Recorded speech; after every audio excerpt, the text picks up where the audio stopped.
आपके दी जा रही थी। 11-11, 12-12 राउंड आ रहे थे और फिर भी सीटें नहीं भर रही थी। और सीयूटी के बाद तो वही हुआ कि आसमान से गिरे और खजूर में अटके। तो ये व्यवस्था देखनी चाहिए, क्योंकि दिल्ली विश्वविद्यालय एक पब्लिक इंस्टीट्यूशन है और ये जनता का पैसा है, ये हमारा और आपका पैसा है।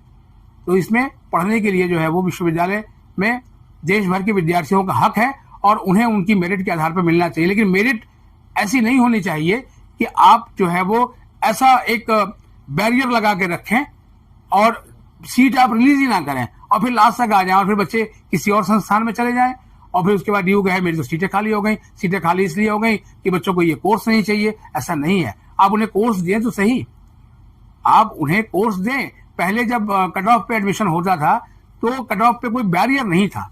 मान लीजिए कि आपका 98 आपकी कट ऑफ निकली है किसी कोर्स की, तो 98 एंड अबव जितने भी होते थे और 3 दिन का जो टाइम होता था उसमें उन सबको एडमिशन मिलता था। क्या कॉलेजों में उनको बिठाने की कहीं जगह की कमी हुई?